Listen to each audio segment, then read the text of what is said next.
我们先从卫星云图上面来看到，今天清晨6点的时候，台风已经来到了宜兰东南方大概240公里的海面上，7级风暴风半径目前是250公里，已经涵盖了大部分的东半部的陆地。而这个台风预计会持续的往西北偏西北西的方向前进，大概在今天的入夜、深夜这一段时间会接近台湾东北部的海面，那有可能会在今天深夜的时候登陆，并且通过台湾北端的陆地。因此提醒大家，今天到明天将会是整个台风影响最剧烈的时候。因此，在海上的警戒区，包括了台湾附近各海面以及巴士海峡；陆上的警戒区，目前包括台湾本岛以及澎湖和马祖这2个地方，提醒大家要特别注意。而随着台风的逐渐的靠近，沿海的浪呢也已经明显的增强。我们在东半部外海浮标已经侦测到2米到3米的浪高，预计今天随后呢，各地的在东海岸的浪高会增高到6米，其他地方沿海也会来到3米啊。风力的部分的话，其实在北部跟东半部的沿海也都出现了阵风7到9级的阵风，而随着台风下午逐渐的接近，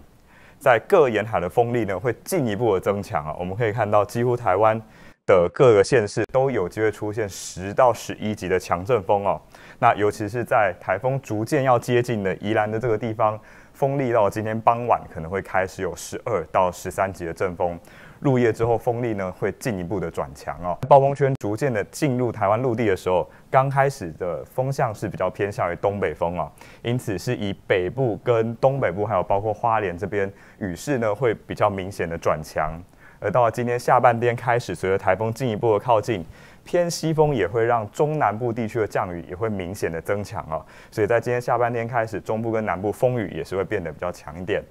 到了今天深夜，台风登陆了之后，预计会是全台湾风雨最大的时候。我们可以看到，几乎全台都有大雨或豪雨等级的降雨出现了。那这个状况会一直持续到25号白天，明天的白天。那到26号台风远离之后，因为后续还有一些外围环流的影响，中部跟南部一直持续到26号，还是有局部性大雨或豪雨发生的可能。所以最后我们总结一下，整个台风侵袭的过程大概就分成4个阶段了。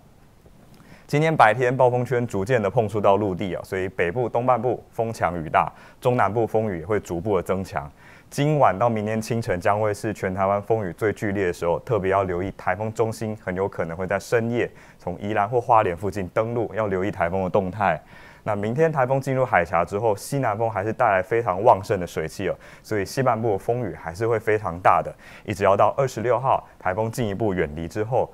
本岛风雨才会逐渐减弱，但中南部天气还是不稳定。另外要提醒金门跟马祖的朋友啊，风雨的部分的话，可能会持续到26号的清晨，要到白天开始才有逐渐减弱的现象。